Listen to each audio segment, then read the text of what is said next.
Today we're having a day with our advisor series at BAYI Foundation, and we have with us Birnbaum, and he's going to be talking to us about mentorship and entrepreneurship and how they help with sustainability and growth, and how this is incorporated into BAYI Foundation's programs.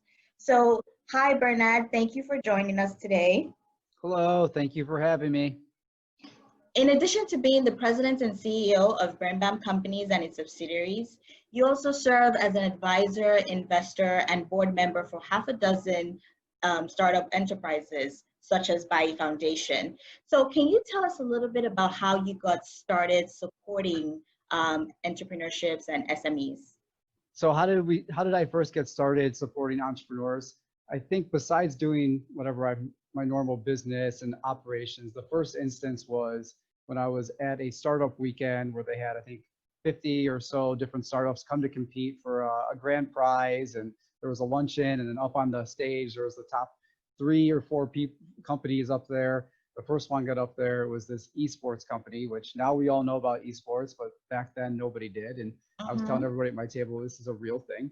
And nobody really believed me. So I said, okay, whatever. And then I walked up to one of the founders after the presentation, introduced myself, said, hey, we should get together, talk about this, see what your next steps are. We met. I was really interested in what they were doing at the time because nobody was really doing what they were doing. And I was just kind of thinking about, do I want to invest? How do I want to support this entrepreneur? What do I want to do? And then about a week or 2 went by. The founder called me up. He said, hey, Bernard, we have an opportunity to buy an esports team. And I said, okay. He's like, we can rebrand the name. We can make it into, our company name. It becomes this marketing effort. I need a check for this much. I said, okay, give me a couple days to think about it. I got back to him. We went ahead, ended up investing in the company, buying this esports team. And then that actually became the pivoting point of the business. And we really changed the whole dynamic of what they were doing. And they kind of changed everything into this team ownership of esports. And then from there, we bought another team and another team and another team. They brought me on as advisor. I was an advisor all the way through. So I was their initial investor to the very end. When we merged with another company, I acted as their shareholder agent. So I helped with the whole transaction. So I was with this one entrepreneur basically every week, if not twice a week. We were talking about issues and everything he wanted to do. And through that process, I really enjoyed it. And that's what kind of gave me the desire to do more investing as well. Fantastic. Thank you. Thank you for that. In your opinion, how important would you say mentorship is to entrepreneurship? Because we always hear about, get a mentor or, all these mentorship programs. And, some people are for it and some people are just like, I don't really see the impact or the importance. So can you kind of just talk us through that and, what in your opinion you think are the advantages and benefits of that? Yeah, so first off, if you're not going to be open to having a mentor and going through the process, then it's just going to hurt yourself. So I'd say for the first thing, if you are interested in it, have yourself open and make sure that you find the right mentor for yourself. Because there could be a lot of great mentors out there, but if it doesn't click, it doesn't click. I was extremely lucky that my father, while he was alive, was my mentor.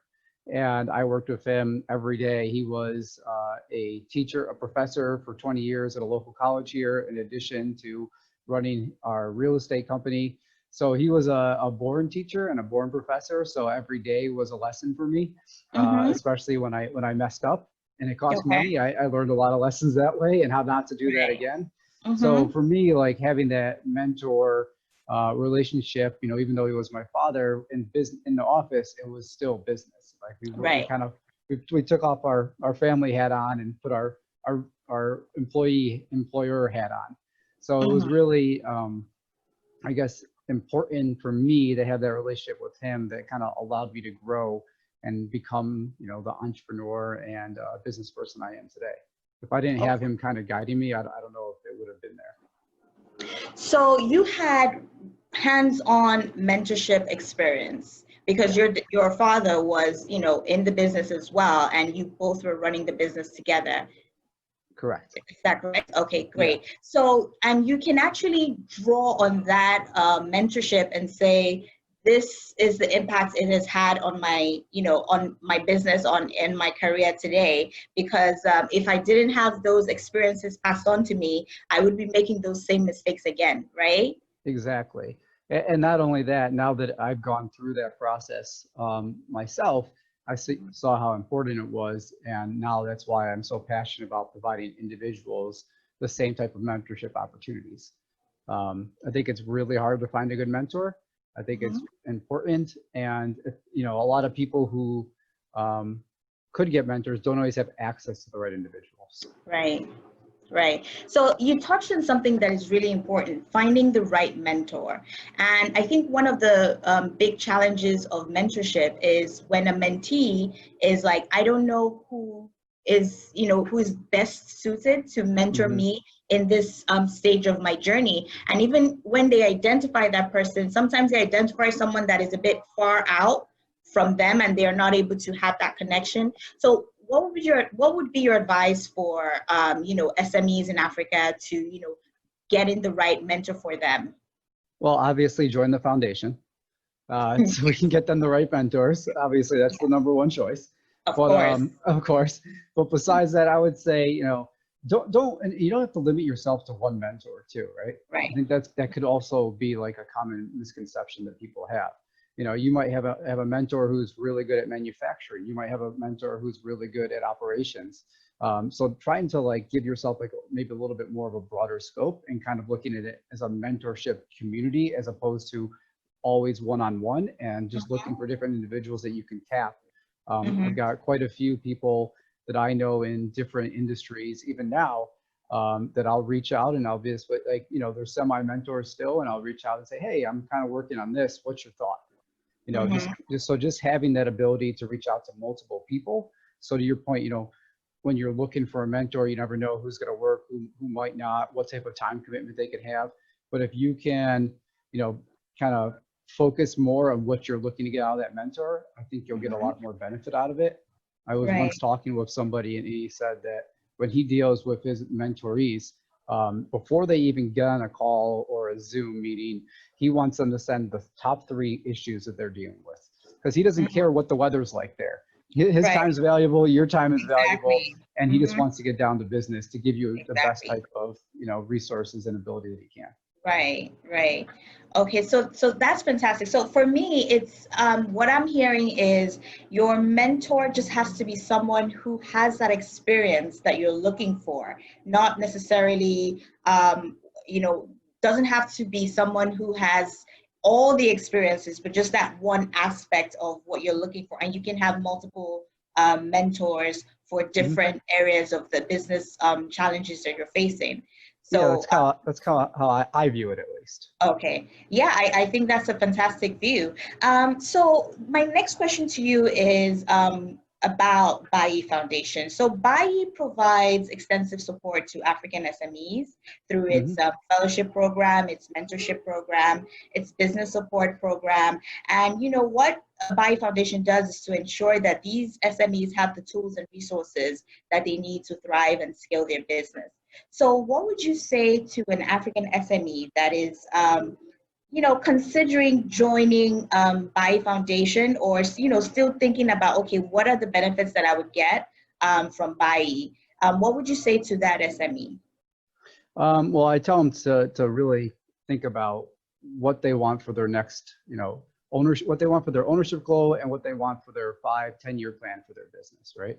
And it's kind of hard to say, let's make a plan for the business, but, it doesn't have to be concrete. Obviously, projections are projections, business plans are business plans. It's 5 years out, anything can change, but what's going to help you to get to those goals? Is it capital? Is it mentorship? Is it education? And kind of just really prioritizing what's needed there. And then when you look at that, do some of those columns overlap? And a lot of the times I do think that the mentorship column does overlap with education and with capital raising and everything else there. Because even though you might have a mentor, you're constantly learning from them, and honestly, they will learn from you too. So it's that give and take relationship. So you may be on the fence of if you'd want to join us on this journey. I would say definitely think about it. And, if it's something where you want to expose yourself to other entrepreneurs who have gone through the same things that you've gone through and get information from them, then it's totally worth it. Because whatever you're thinking that you're having a problem with, someone else has had that problem, right? we're not all here just, nothing that we're having is the first time that it's ever happened in the world. You know, we've all gone through similar problems, or an entrepreneur has gone through a similar problem. And if I don't have the exact, if I was a mentor for someone in the foundation and I didn't have the exact knowledge of an issue that they were dealing with, I could then tap somebody in my network and reach out and be like, hey, I've got this mentoree who's having this problem. It's kind of out of my expertise. Would you mind helping them out for a second, or just at least listening to them and answering a couple questions? So I think that's another benefit that we don't always think about when we think about a mentor-mentoree relationship. It's not that the direct support that the mentor can provide them, but it's also the network that the mentor can leverage to provide additional help. Okay, so this is a symbiotic relationship in which the mentor is also learning from the mentee, as well as the mentee learning from the mentor. And I think one of the aspects that makes BAYI Foundation's program unique is the mentor doesn't necessarily have to be living in your country, right? So the mentor can be in another country, and you'll be, you know, having meetings online, over the phone, or, you know, using whatever digital tools are available. So you also get that global perspective, right?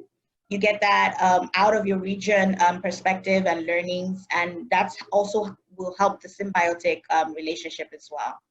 Yeah, I think that's a really important aspect. And especially nowadays, I've said the one benefit out of COVID is that everyone is now comfortable using virtual meetings. So the world has actually gotten a little bit smaller, and the ability for us to communicate has gotten so much better. Yeah, thank you so much, Bernard. We really appreciate having you give us, you know, all this insights and information about, you know, mentorship and the impact it's had on you and your business. And thank you all for joining in, and we hope to see you on our next day with our BAYI Foundation Advisor Series. Have a good rest of your day. Thank you.